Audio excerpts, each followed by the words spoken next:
Okay, what a pretty wild week it's been.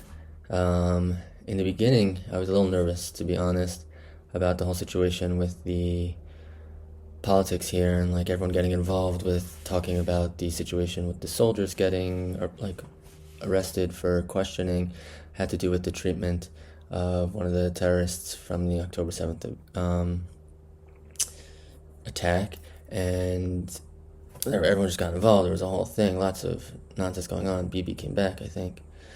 Anyways, things have changed throughout the week, thank God, and we're more focused right now on the situation. We've managed to take out a couple of high-profile leaders of organizations that are trying to harm us, and thank God we were successful in that, and things have shifted, and I hope that kind of shifts the focus back to being united and working together. It was actually interesting. Last week, I helped two guys in yeshiva. Not that I did anything special, but I just like they both needed like something for school. The first one had like this kind of project where he had to answer questions. He was doing something between like reading and listening, whatever, measuring which one was more effective. He's learning like education. The other one is like doing an NLP course, and this was like a guided meditation slash like a future thing. And what we ended up doing was going through and speaking to like a version of me 20 years in the future. So I was 52. Anyways, it was interesting, and I liked it, and did my vision. Mashiach was there, and we were chilling by the Beis Hamikdash, Carbon Pesach. It was great. Anyways, he like pushed me to like ask my future self like what was a bunch of different questions, not all of which I'm going to share here. I'm not that comfortable yet, but one of the things was like one question he like pushed me to ask was like what is like the most important thing. He's like, what is the most important thing? And I was like, okay, I'll ask him. And the answer that came back from my future self, which is, I guess, take it with whatever grain of salt you want. But anyways, the answer was unity. And I felt like that encompasses a bunch of things, like unity of Hashem's name, unity of our people, unity of just togetherness, and the specialness between having a relationship with something or someone is so much higher than just one thing by itself. Unity is cohesion. It's like when you have, this is something I thought of also, like when you have, let's say, something very powerful like a magnet, but by itself you don't feel anything. It's only when there's two that it's chazak, and you can feel it, or you can push it against each other. It's a special thing, and I think that's also with our relationship with Hashem. That's why like symptom and all these like different concepts, like where we're feeling distant, it's so that we can feel close, or so that we can have this like partnership. Anyways, I wanted to focus on the unity aspect of things because I felt like we were heading away from that direction in the beginning of the week, and I'm very relieved that other things have come up and we've shifted our focus. But like I really think we need to address those things because these were things that we were also kind of like dealing with before the war started, a few months before, like different issues or rifts in politics between the left and the right. And I think it's interesting to be aware of what's going on in these times. It's like the 3 weeks, right? So it's definitely sending us a message. Hashem is sending us a message about there's a lot of stuff going on, or this past couple of days has been very intense, and there's a lot of threats toward us, and it's like, what do we need to work on? Because there is definitely a way of achieving the ultimate redemption of Mashiach through just a peaceful way. It doesn't have to be like intense and worrisome. And maybe, the messages that perhaps we're lacking in our Ahavas Chinam. Ahavas Chinam is definitely related to this aspect of unity. When you have real Ahavas Chinam, the reason the second Beis Hamikdash was destroyed, then things are pulled together.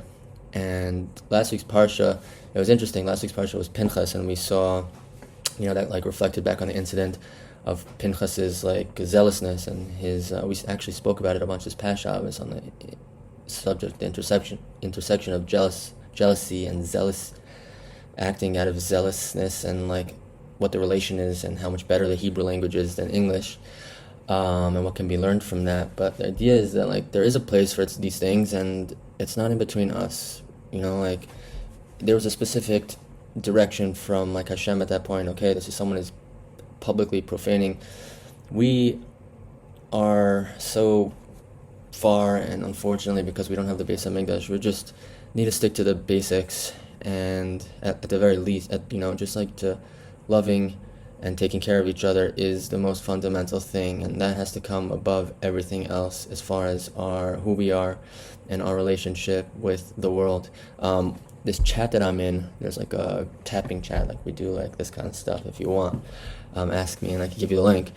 But anyways, at some point she like shared this description of like of what we are to the world, and like the lady who runs the group said that she was reading this before Shabbos in some kind of prayer, and she said that like we are the face of Hashem in the world, and we really represent that. And like when we're not together and when there's like discord and stuff, it's just the worst look for us, and it's the worst. It's like the shorish of everything, not what we want.